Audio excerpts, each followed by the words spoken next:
God is about to reveal to you a secret that not many people in the world are aware of. I want you to join me this morning so that we can uncover the secret of the kingdom this morning.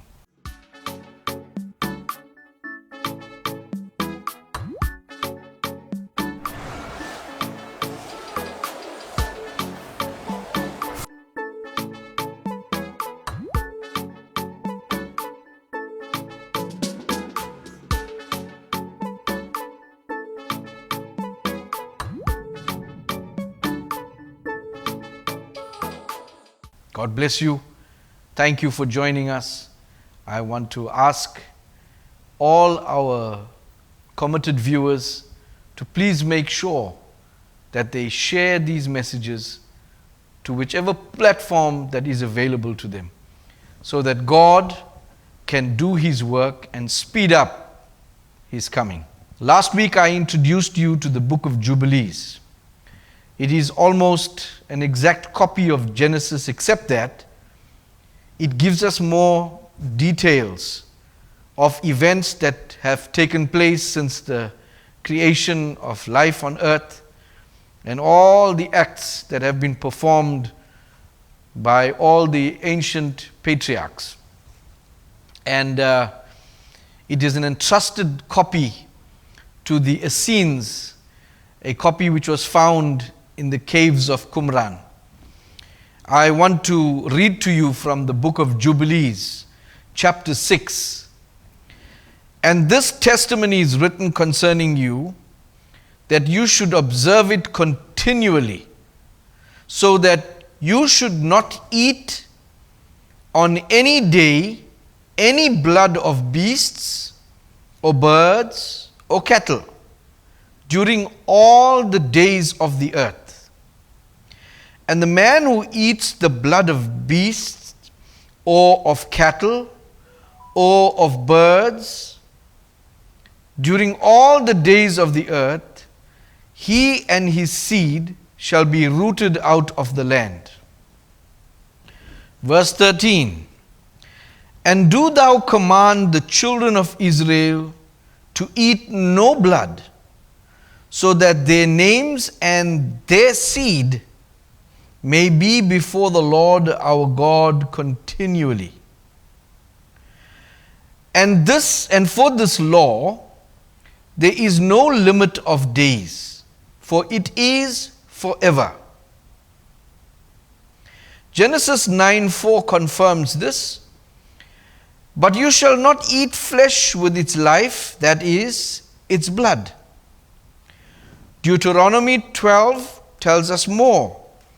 Only be sure that you do not eat the blood, for the blood is the life. You may not eat the life with the meat. Beloved, I think it is quite clear, the instruction of the Lord.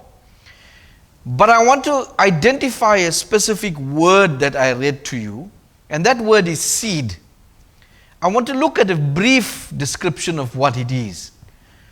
We all know what it is, but I just want to look at it as to what it is identified as in the dictionary. The unit of production of a flowering plant. Well, a seed can be anything, but they're talking about a flowering plant, capable of developing into another such plant.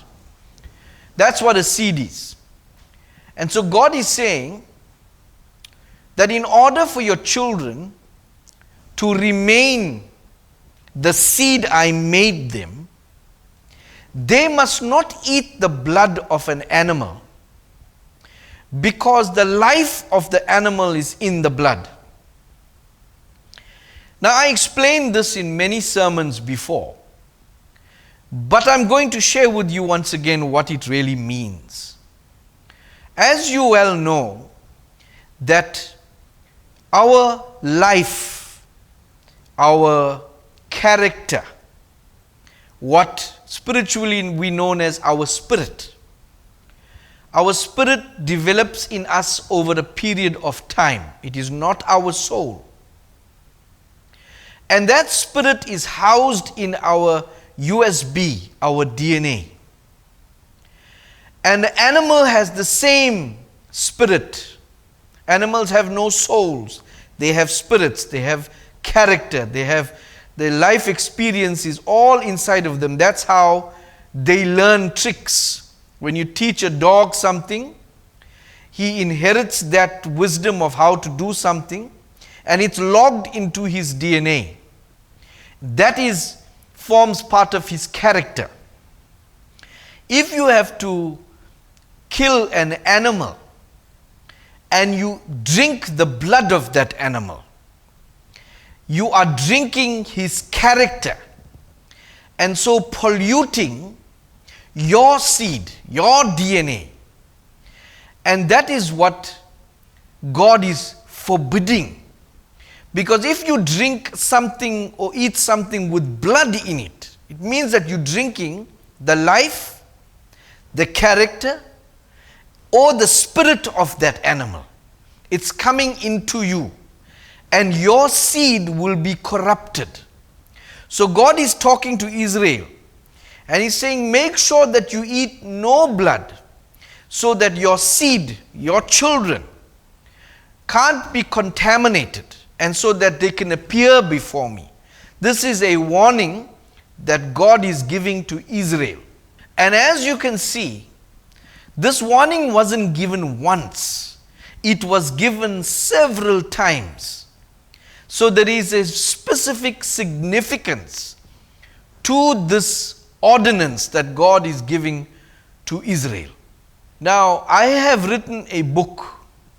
Many of you might have read it. This book details about how a person can get possessed with the character of another person or of an animal in particular. If you'll notice that if you study serial killers, they have a history of slaughtering animals when they are very young. They kill animals, and the blood of that animal penetrates their bodies, and they become animal-like. That's why they can kill with no remorse and no afterthought. They have no conscience because their spirits or their seed is mixed with an animal spirit. So basically God is suggesting as well that if you start to mix seeds of other creatures by drinking their blood, you will become a mixed being with bipolar characteristics. You'll have the character of an animal or an insect or a creature mixed with and then your children won't be pure seed. You can't reproduce the same seed that you are through your children and going down the line. I'm going to take you to the book of Jubilees chapter 6. This particular chapter deals with the flood that Noah had to endure. It specifically talks about the events after Noah came out of the ark after the waters have receded. And God has a conversation with Noah concerning matters to come. But more specifically, this book of Jubilees is referring to telling Moses on Mount Sinai. You remember I told you, Moses went up to Mount Sinai for 40 days and 40 nights, during which time God told an angel to write down the events of history so that Moses can make a record of it and he can distribute it amongst the Jewish people. So they all will be aware. The first time these laws were written was the book of Enoch. And God tells Moses, I also mentioned these things in the first law, but I'm going to give it to you now so that you can properly document it and make sure what is known as the law of Moses, that law becomes familiar to all Israelites from here on in. And so when he went up to the mountain, God was telling him this specific event when Noah came out of the ark, the conversation he had with Noah. Let's read. He set his bow in the cloud. This is interesting. I'll tell you why in a moment. He set his rainbow in the cloud for a sign of the eternal covenant, that there should not again be a flood on the earth to destroy it all the days of the earth. Genesis 9:13, I set my rainbow in the cloud, and it shall be for the sign of the covenant between me and the earth. Why is this interesting? Firstly, I have to mention to you once again that this book was written some 1300 years or so before Jesus came. That's about 3,300 years ago. And it's documented and verified by science that it is of a certain age. So there is no doubt that whoever put pen to paper did it over 3,000 years ago. Now, what's interesting is, how would they, lay people, who are not any science lecturers, know that the rainbow is connected to water when the sun shines through it? God specifically mentions in the book of Genesis, which is a copy of Jubilees, that I set my rainbow in the cloud. You see, without a cloud, without raindrops, you cannot have a rainbow. Let me tell you about the history, the rainbow scientific history. In book 1 of Naturalis, which was written 65 AD, that means after Jesus came and died, this book was written.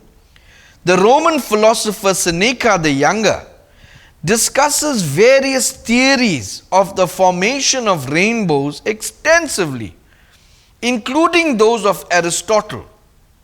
He notices that rainbows appear always opposite to the sun, that they appear in water sprayed by a rower, in the water spat by a fuller, on clothes stretched on pegs, or by water sprayed through a small hole in a burst pipe.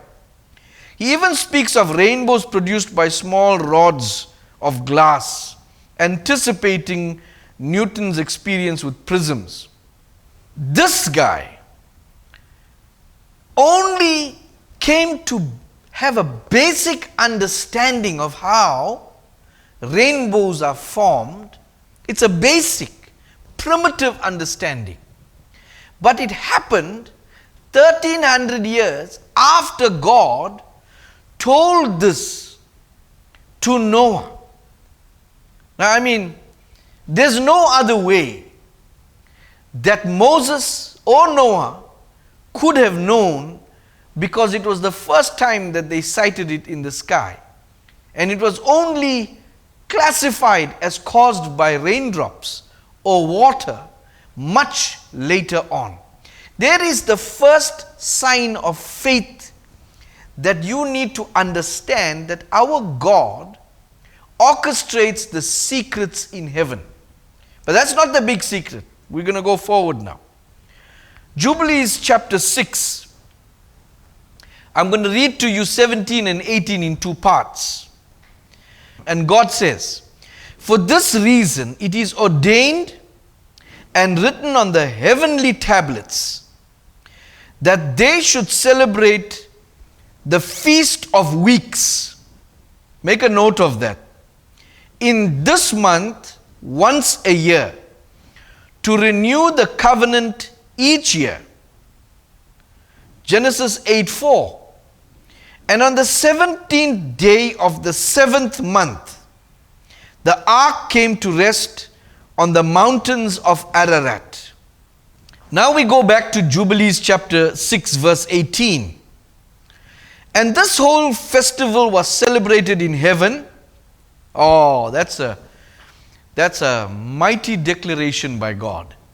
This Feast of Weeks celebration, firstly, was written on the tablets in heaven, and then it was celebrated from the day of creation till the days of Noah. Let's read that again.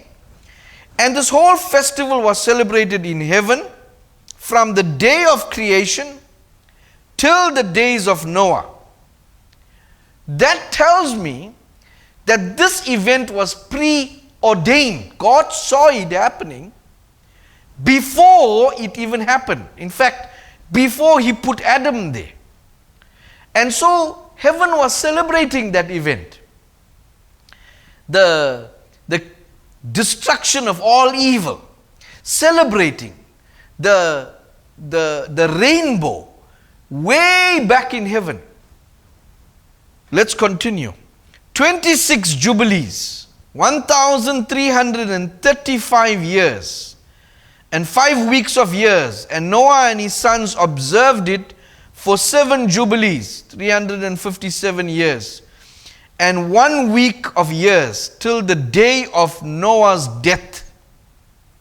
And from the day of Noah's death, his sons did away with it until the days of Abraham, and they ate blood. Wow. First, the celebration was preordained. Second, God knew that humans will eat the blood of animals. It might have been done in a literal sense during the very early years, like what he's talking about in the time of Abraham. But in order for the devil to defile man, he has to make sure the masses eat the blood of animals. The masses must have access so the devil can round up all of humanity and make them disobey the commandment not to eat the blood of animals. I'm getting ahead of myself. Exodus chapter 34. And you shall observe the feast of weeks of the first fruits of wheat harvest, and the feast of ingathering at the year's end. God is saying there's 2 things you need to celebrate here. The first is the feast of weeks, and the second is the first fruits of wheat harvest, of whatever husbandry does. That's the 2 events you have to celebrate. And remember that flood and the rainbow. This event, the Feast of Weeks, in Hebrew it's called Shavuot or Shavos. In some Ashkenazi usage, weeks, commonly known in English as the Feast of Weeks, is a Jewish holiday that occurs on the 6th day of the Hebrew month Sivan. It may fall between May 15th and June 14th. In fact, right dead center of where we are right now. That's on the Gregorian calendar. Now it's interesting, in the Jewish tradition, the months of the Jewish year are lunar in nature. Unlike the months of the Gregorian calendar, the calendar that you and I use, solar year, that is the norm in the world today, the months of the Jewish year reflect the phases of the moon. I want to just give you an idea of the Jewish months. The Jewish month starts in Kislev, November, December. That's the first month in the Jewish calendar. But in the Gregorian calendar, It is the 11th month. The month in which the Feast of Weeks must be celebrated is called Sivan. That is the 7th month. That is the day that Noah's ark, remember, landed. And the instructions were given. Sivan, May, June, Feast of Weeks, the Feast of First Fruits or Harvest or Agriculture. That is the two celebrations that must take place. Jubilee 6 continues, for it is the Feast of Weeks and the Feast of First Fruits. This feast is twofold and of a double nature. According to what is written and engraved concerning it, celebrate it. 22, for I have written in the book of the first law, that is Enoch, and on the new moon of the first month, and on the new moon of the fourth month, and on the new moon of the 7th month, and on the new moon of the 10th month are the days of remembrance, and the days of the seasons in the 4 divisions of the year. These are written and ordained as a testimony forever. Underline forever. This must not cease. Whether it's Old Testament, New Testament, it must not stop. It is an everlasting covenant. What is God doing here by giving them the divisions of the month? He says you celebrate it on the first month, on the 4th month, on the 7th month, and on the 10th month. Do you know what he's doing? He is dividing the year into 4 portions. First quarter, second quarter, third quarter, and fourth quarter. He says in each quarter, you will have received a harvest. And so you need to take that harvest and you need to give first fruit celebration to honor that God has made you able to produce wheat or whatever comes from the field. Even the grazing of animals depend on how the grass will grow, whether there's a drought, whether there's extra rains. All these things is a thankfulness to God that you come back and you offer Him the first fruit. That's why the first fruit offering, the tithe, in other words, is not a covenant that you can just abandon because you're living in the New Testament. It is an everlasting covenant. In other words, he's saying for whatever you put your effort in and you earn on that field, you bring in what you earn, but the reason why you earn it, the reason why you are able to bring it in is because I make the provision. And so there's a thankfulness that you need to celebrate every quarter. So God in fact divided the year into 4 portions. In the northern hemisphere, the first month, Kislev, November, is the beginning of winter. The 4th month, Adar, is the beginning of spring. 7th month, Sivan, the beginning of summer.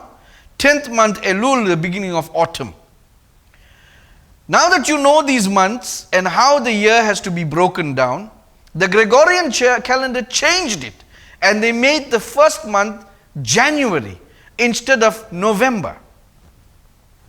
Let's continue with Jubilees. We are on a very interesting part. 24, and Noah ordained them for himself as feasts for the generations forever, so that they have become thereby a memorial unto him. And on the new moon of the first month, that is winter, he was forbidden to make for himself an ark. On that day, the earth became dry, and he opened the ark and saw the earth.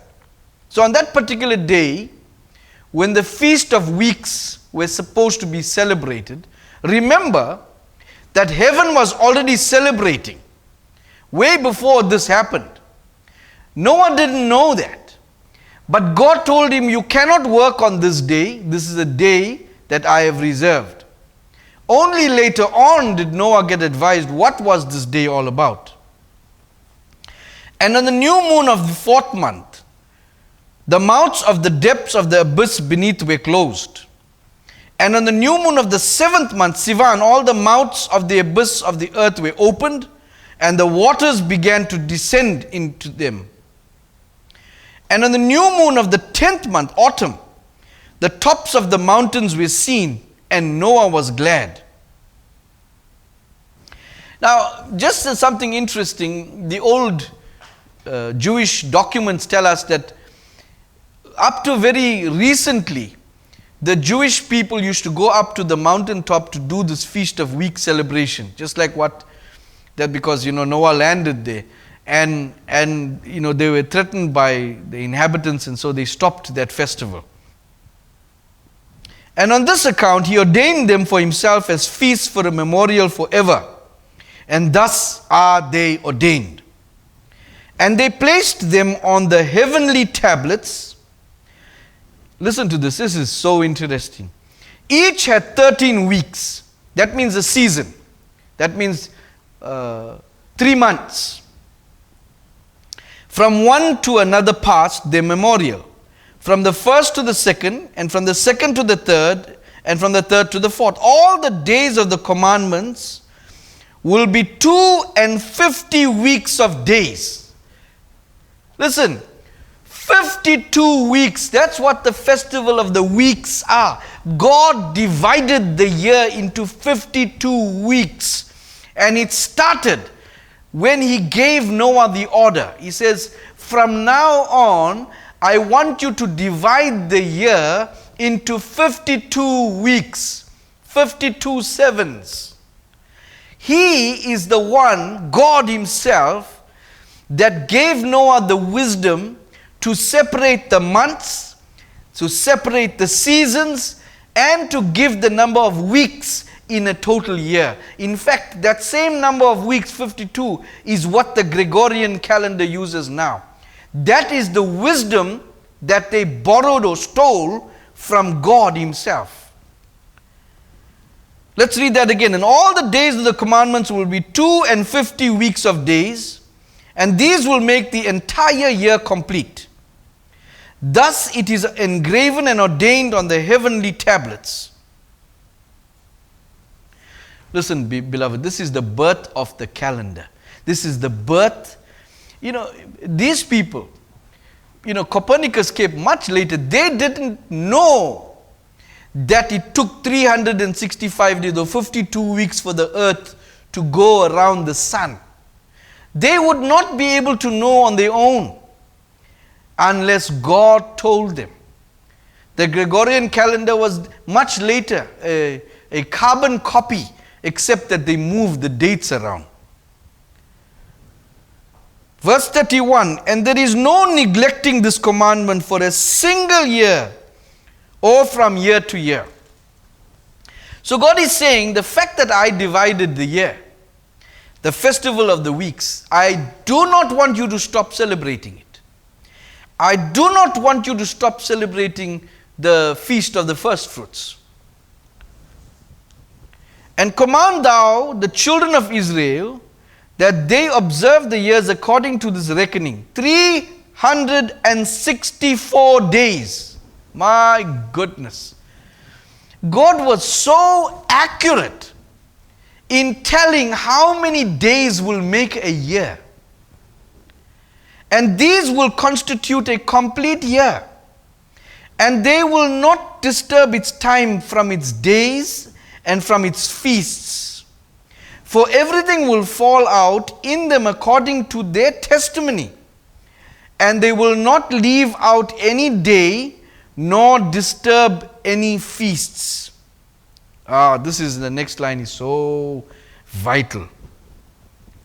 But if they do neglect and do not observe them according to his commandment, then they will disturb all the seasons, and the years will be dislodged from this order. And they will disturb the seasons, and the years will be dislodged, and they will neglect their ordinances. And all the children of Israel will forget and will not find the path of the years, And they will forget the new moons and the seasons and Sabbaths, and they will go wrong as to all the order of the years. Wow.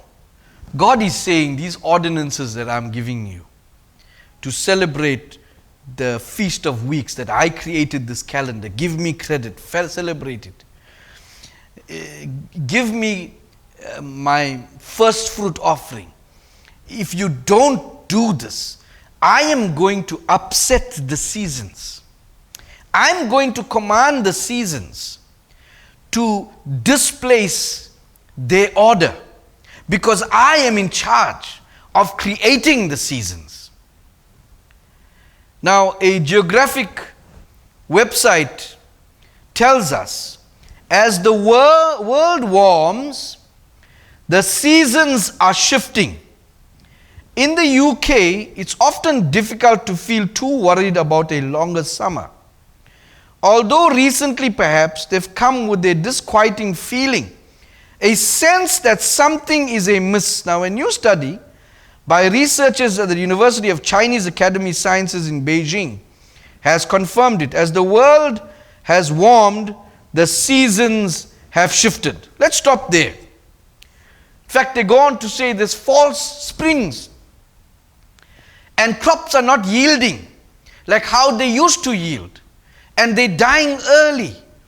So God is saying, listen, because these people will forget, I will disrupt the seasons. I mean, you would have noticed that we have winters now for like 5 or 6 months. You have summers that are short. The days are not even correct. And you have been seeing in the news and all over what I've been sharing that there's floods, there's something off with the weather. It's not allowing growers to produce in the field.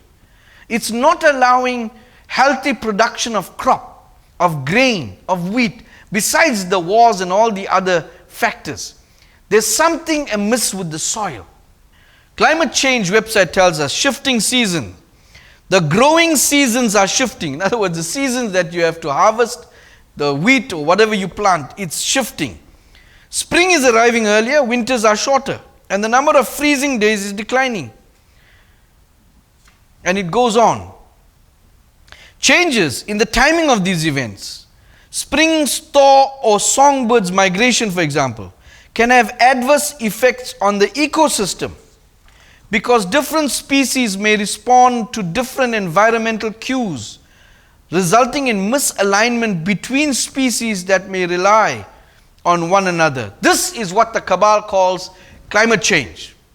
Something is happening. You see, if a hummingbird or whatever bird leaves and migrates to another area before time, because they go with the geological clock, then it affects the entire ecology of a region. The worms that were supposed to be eaten eat the plants because the birds are gone, and it has a chain reaction. And this, you see, God told them, if you don't observe this thing, I will upset the seasons. This is interesting. Not as interesting as we're going to get to in a moment. I'm going to tell you about a term. It's called precession. Precession was the third discovered motion of the earth.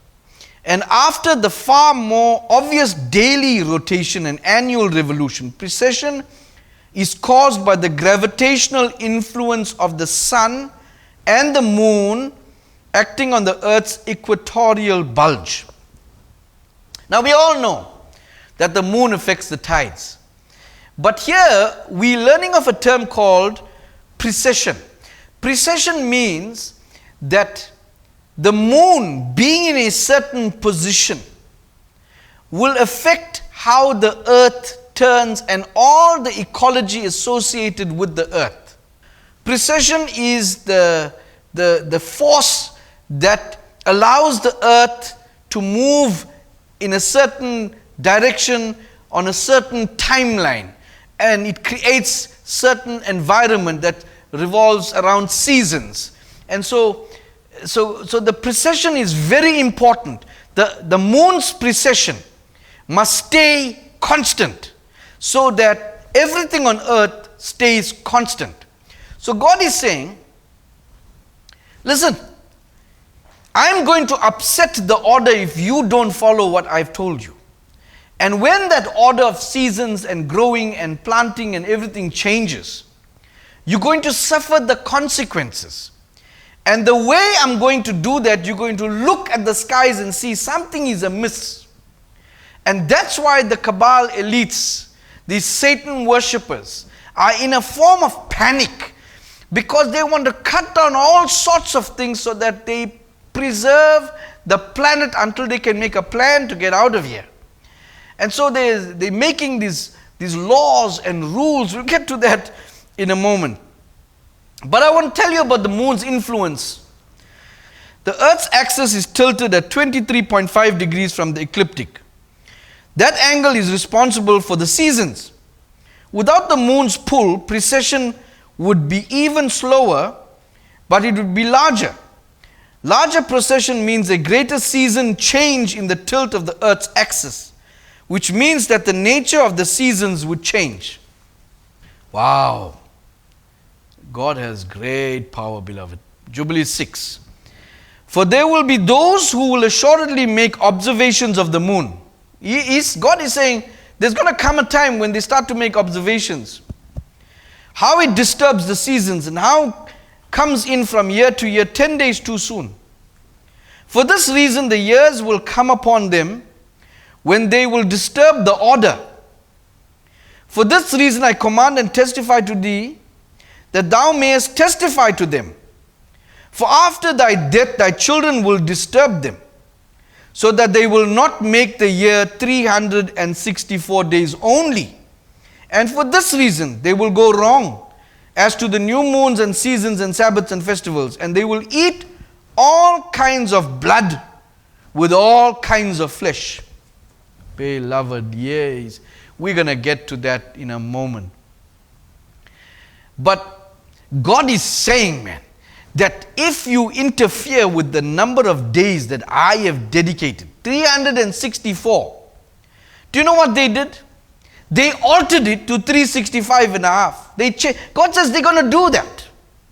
And when they do that, I am going to bring a curse, and you will see the seasons change. I mean, how did God know? They had a simple instructions, keep it at 364. But they changed it. Let me tell you when that changed. Let's look at a website that speaks about it. The origins of the modern calendar as we know it date back to the Roman times. Julius Caesar introduced the Julian calendar in 46 BC, which consists of 365 days with 366 in every fourth year. Listen, these words were written by Moses now, that God told him that these guys are going to change the calendar that I'm giving you. I mean, you must always remember at the back of your mind, this document was written way before they even changed it.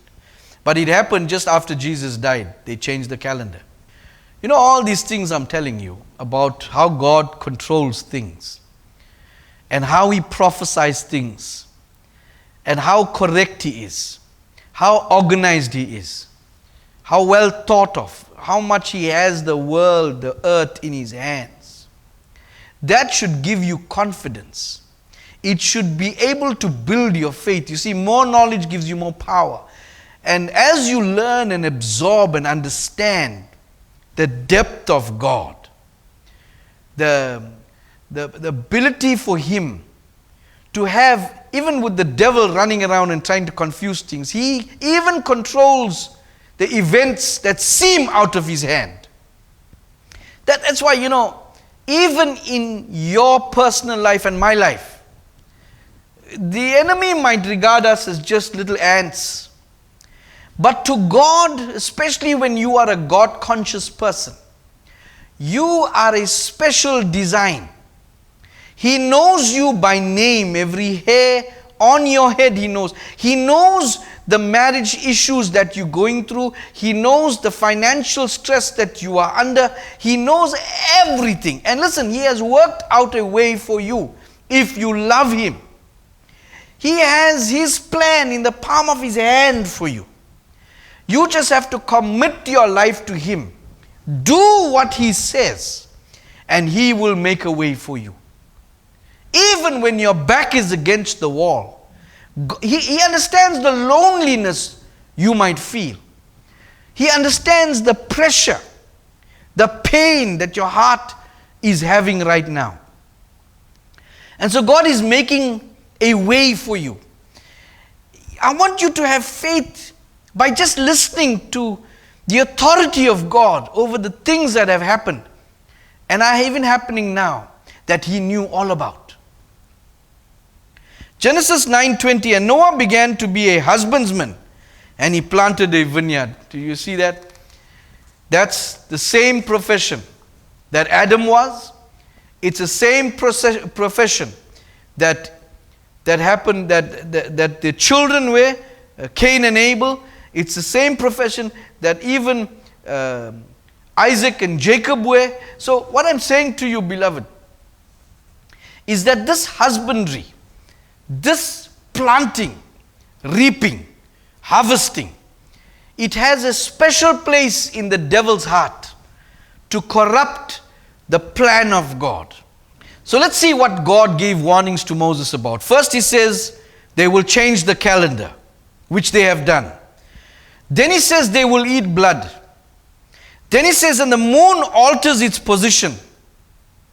And this alteration of the position will cause climate changes, which will lead to natural disasters like flood and so forth. So God is giving them an idea of what happens if He instructs the moon to just move out of the position. Because the moon is responsible for the Feast of Weeks. And if we remove the moon from its place, there's going to be disaster on the earth. But these two things you must take special note of. He talks about the moon, and He talks about these people eating blood. This is very interesting, beloved. He talks about the moon, and He talks about the blood. He says, and He's telling them the moon, He's telling Moses, the moon will alter its position, and the seasons will change. And then He said, these people will be eating blood. Let me explain in context what that means. Let's look at Joel chapter 2 verse 31. The sun shall be turned into darkness and the moon into blood before the coming of the great and awesome day of the Lord. You see, that's why sometimes scientists and these educated people think that Christians are off because they actually believe the moon will turn into actual blood. So I want you to bear with me. In the original translation, there's a word that is used into blood. It's called yedam. And it comes from the word Adam. It means life in flesh. Adam. That's where Adam got his name from. Adam. And when life is in blood, he's referring to that Adam. Now that I've given you what Joel 2 says, let me explain this in a way that you might understand. When the moon is shifting from its place, there's going to be calamity on the earth, and these people will see, these evil people will see, the devil will know it's time. And because the time is short, they're going to weaponize something to make sure that all of humanity is subject to eating blood. So the moon is going to turn into blood, is actually a means by which God is informing the coming of the end events. But let me get more detail into it. Let's see what Jesus says in the book of Matthew 24. Immediately after the tribulation of those days, the sun will be darkened and the moon will not give its light. There is no mention of the blood there. He's specifically saying the moon will not be able to shine on the earth, which will cause seasons to change, which will cause climate change and calamities and weathers that we haven't seen before, floods and disasters, and a whole lot of things are going to happen.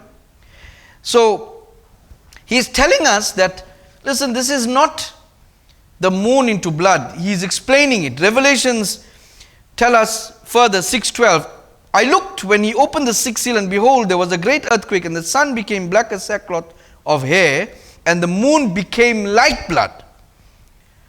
Now, when you read the Greek context, as well as the Aramaic, you realize what he's saying is that the moon, when the sixth seal is broken, the moon is going to move away, not give its light, and that's going to cause these Kabbalists to make, it's going to cause the blood sin to happen.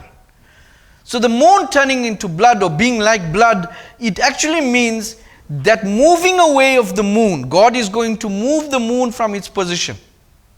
And it's going to give rise to humans eating blood. That's what it means. But let's talk about this. Let me tell you what. Now, you do know that this thing that they're putting inside the arms, you do realize by now that it is mixed with an animal life. They want to put the animal life character inside of a human being. That is, firstly, akin to eating blood. But they're going to do one thing even more further.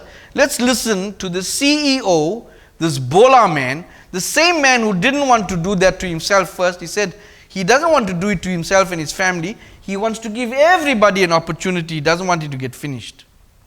What a liar. Let's listen to what he has to say. It is basically biological chip that it is in the tablet. And once you take the tablet and dissolves into your stomach, sends a signal that you took the tablet. So imagine the applications of that, compliance. The insurance companies to know that the medicines that patients should take, they do take them. It is fascinating what happens in this field. Well, he's telling you this, and I'm going to read to you the synopsis related to the video. The CEO, Albert Bola, explains this new tech to Davos crowd. That means he's talking there in Davos right now. Ingestible pills. A pill with a tiny chip that sends a wireless signal to relevant authorities when the pharmaceutical has been digested. Imagine the compliance, he says. He then says, these are very interesting words, a biological seed. You're going to be swallowing blood. And what gave birth to the urgency? The moving of the moon, the changing of seasons, the curse of God. They're looking everywhere and they can see the time is short.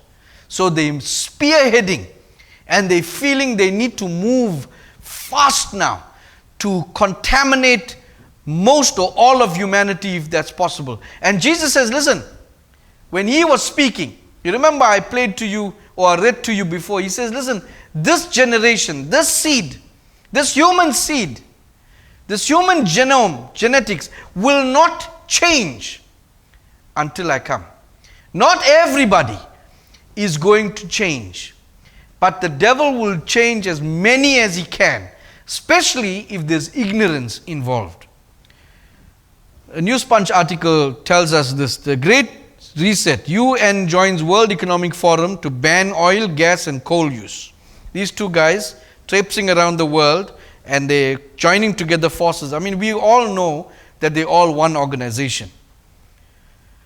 The UN chief Antonio Guterres on Wednesday has vowed to ban all oil, gas and coal use on a global scale as part of a self-described global climate Marshall Plan. They want to stop this climate change. They feel it's going out of control. You know, I don't know whether these monkeys know what's really happening. Whether they think it's happening by accident or what, but you see, the devil, their God, knows what's happening. And our God knows, he's orchestrating everything. These guys are rushing to prolong life on earth. That's why they want to cut emissions. They want to cut oil, because to farm oil is CO2 is going to released in the atmosphere. They feel that's the thing that's creating climate change. They don't realize that it's created because the moon is shifting. This Portuguese socialist, Guterres, spoke ahead of the upcoming World Economic Forum annual meeting in Davos, Switzerland, which has also called for a ban on all carbon emissions. To avoid a climate emergency, humanists must end fossil fuel pollution and accelerate the renewable energy transition before we incinerate our only home, Guterres said. For its part, the WEF has published a 10-point plan provided by the International Energy Agency as a way to end oil dependence as part of its declared Great Reset. There are 10 things that's listed there, but I'm just going to read to you 5. Reduce speed limits on highway by at least 10 kilometers per hour. That means they feel your car is making too much of gas. In fact, they go on to another point to say that they want to create electric cars and everybody must buy electric cars. They want you not to travel to work. They want you to work at home for 3 days a week where possible. They want to have car-free Sundays in cities. Some cities already around the world have car-free Sundays. They want you to walk, stay at home, ride a bicycle. You cannot drive your car or buy fuel on a Sunday. They'll start there. They want to reduce public transport prices and incentivize walking and cycling. Alternate private car access to roads in large cities. They don't want to allow private cars to go into large cities. They want public transport. If you don't have it, you stay at home. You see this Great Reset thing. They have mantras that they sing, and all the leaders sing the same mantras. I'm going to play you a clip just so that you have an idea of what they do.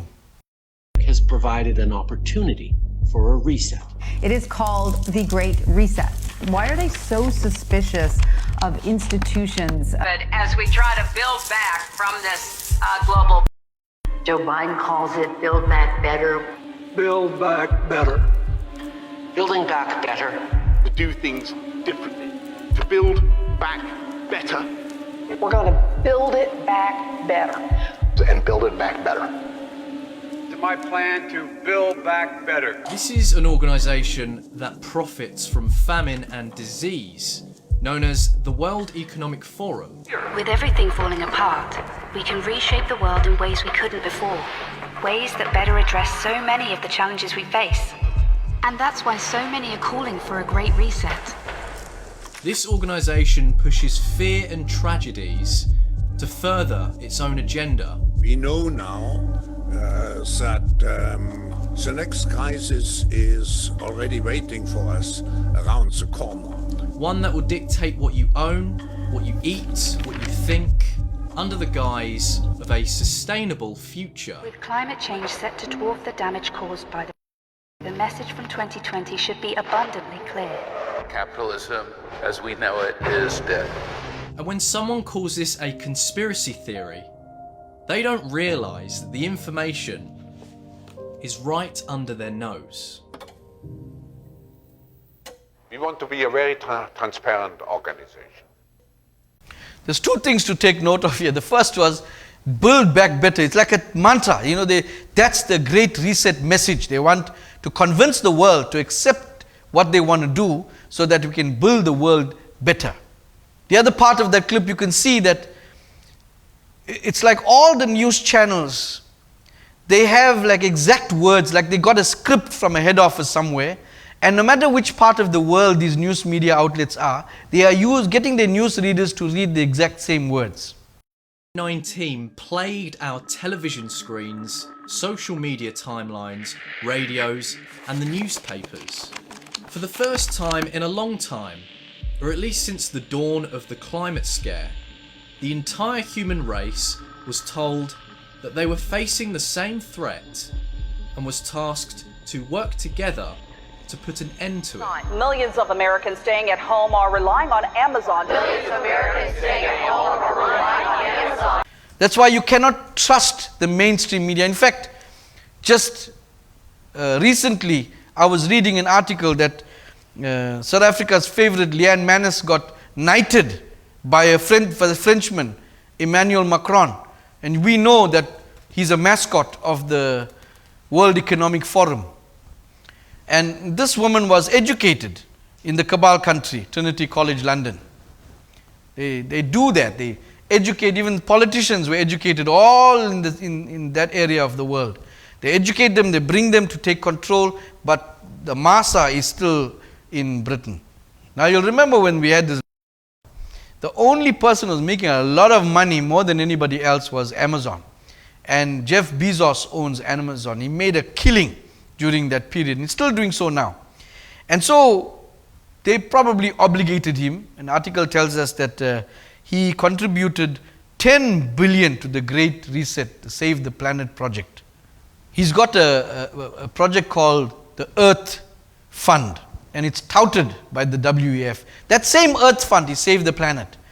They don't realize that the moon is moving, and whatever they do is beyond their control. They just think they are in control. They think that what they do is in their hand. They think they control us and the world. They don't realize they have absolutely no control. Everything is happening. The strings are being pulled in heaven by my Father, not their Father.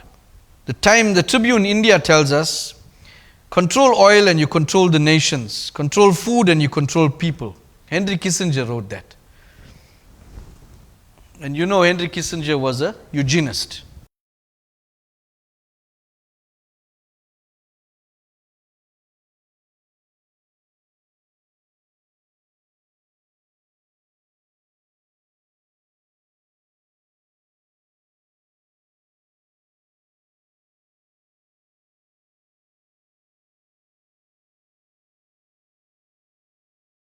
Now we'll talk about UNESCO for a moment.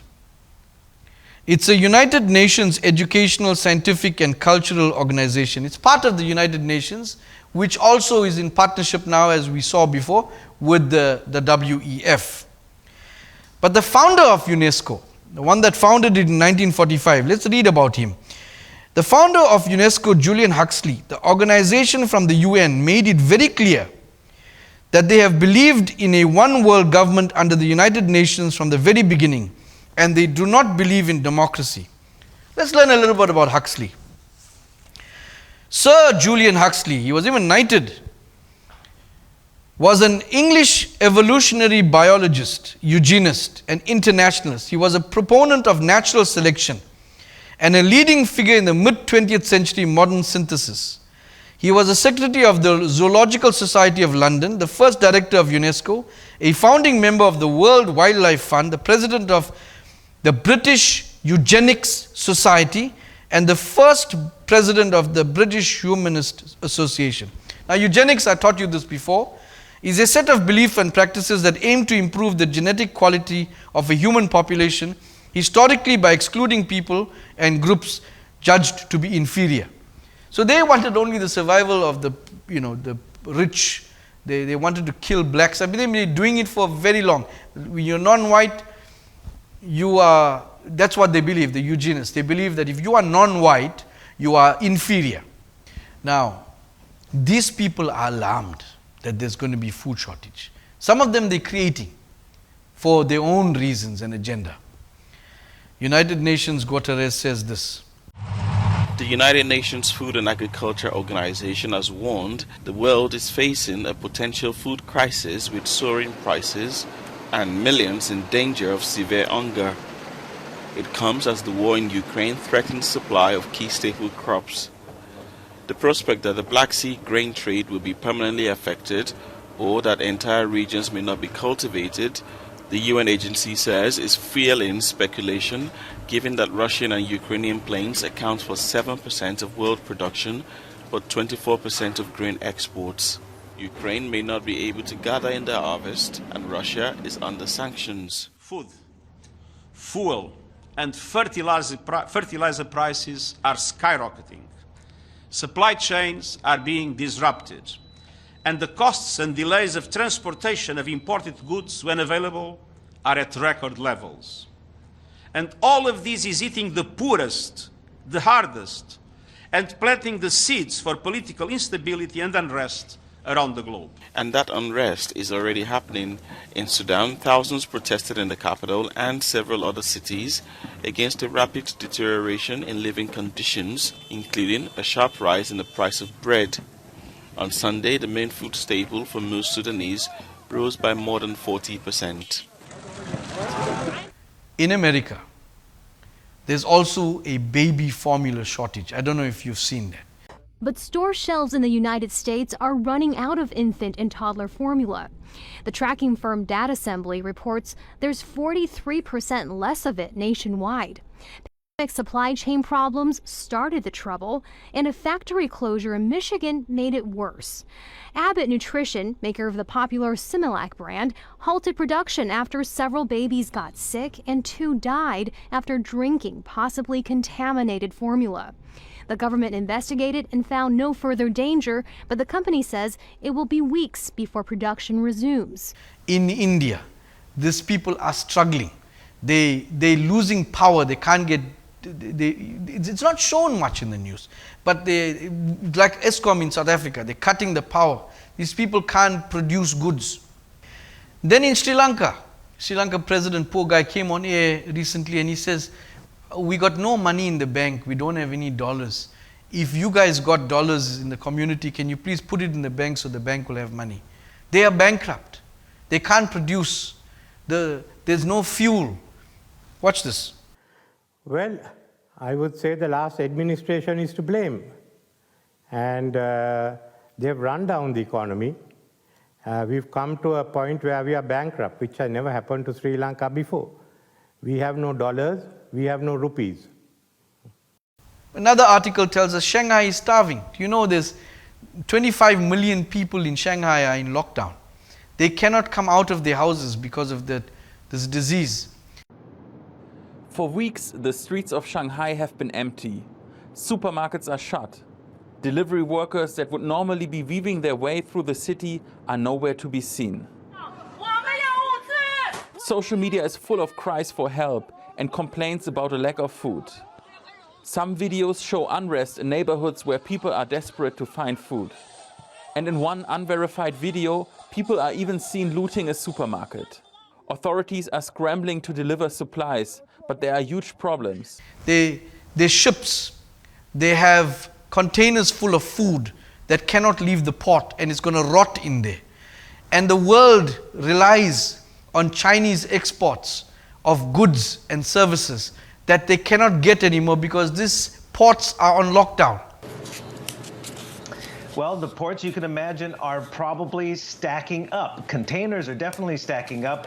Trucks and truck drivers are not, there's not enough of them, for one, not being able to come in and get the goods that have come in from the ships. And that is having a chain reaction out to the offshore where the container ships are also stacking up. It's just a logistics bottleneck right now at the world's biggest port, Shanghai. Shanghai and Yangshan, and then just across the bay is Ningbo and Zhongshan. These are 2 of the 3 biggest shipping container ports in the world, and they are feeling the stress right now. Ocean Network Express estimates congestion at Chinese ports is gridlocking about 10% right now of the global container ship fleet. Beloved, just so that you know, there's a new outbreak called monkeypox. It's generally circulating amongst people who are gay, and it just looks terrible, and it's infectious, and it's spreading to different parts of the world. And you might be able to see that's another disease that's spreading. But I'm expecting that there's something even more devastating that is going to hit the world, probably by November or so. It's going to be very bad, and it's going to hurt the economy, people's lives, and more importantly, take lives. So I want you to pray that God has His hand upon you, and that nothing that they do, especially when it comes to your life, will have any effect on you. Luke 21:11. And great earthquakes shall be in diverse places, and famines and pestilences. Jesus knew this because He knew Father is going to move the moon. And He knew these are the resulting forces that will happen. Pestilences, earthquakes. There's a lot of things that are going to happen because people have eaten blood. People want to force down blood down people's throats, and they don't celebrate the Feast of Weeks. They don't celebrate the Feast of the First Fruit. Listen, I cannot force you, anyone. Just a friendly reminder. Some people might be watching this, and God does something inside of you that makes you excited, that gives you confirmation and hope that He is alive, that He knew things before man came to know, that He knew the decisions they will make. All these things should give you an affirmation that your Father lives, that He has your life in His hands. And lots of people might get excited, and even when we started very early on, lots of people were excited, they were blessed. And as soon as life opened up, as soon as they started to interact with people and their work and so forth, they started to neglect the food that they receive on a Sunday morning. And sometimes they get distracted because their life goes through something. Maybe they have a marital problem. Usually on a Sunday they'll get up, they'll put the video on, the sermon, they'll watch it, they'll feed themselves.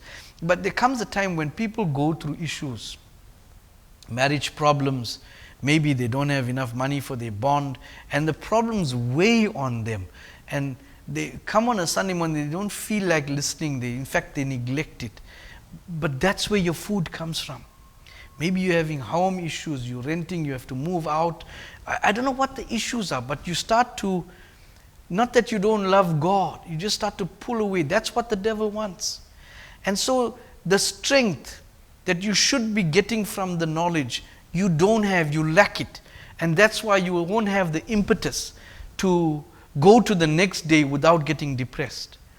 And that's why the devil has many people in the palm of his hands. And it seems like there's a constant curse. So I want to advise you to press on. Whether things in your life are going good or whether they're going bad, whether there's problems or whether there's not, I want you to have a commitment that I'm going to feed myself no matter what. The Word of God that I receive is going to empower me, and I will get rejuvenated. And you see, that's your key. God removes the things that are obstacles to you, but you first have to ignore them. You first have to make sure that that doesn't distract you. So this morning, I want to pray with you. I want to offer God's hand over you and make sure that everyone that is in His fold, that comes under the voice or under the sound of my prayer for you, you will never let God's hand go. Let us pray. Beloved, don't forget, next week is communion. Let us raise our hands together to the Father. Heavenly Father, we thank you for your love and your protection. We thank you for your wisdom, for your guidance. We pray that your angels are charged over every one of your children, even watching this morning right now, that they will never leave their side, that the blood was shed on Calvary would be upon your children, that the enemy will never allow your children to see his kingdom, that he will be stopped, that he will be blocked concerning them. Father, I pray, even in their personal lives, whatever the devil is trying to do will not succeed. And I pray that your children will feed on your word so that they can develop their own inner strength. Cover them in your blood. In Jesus' name I pray. Amen. God bless you. Have a beautiful week. I will see you next week.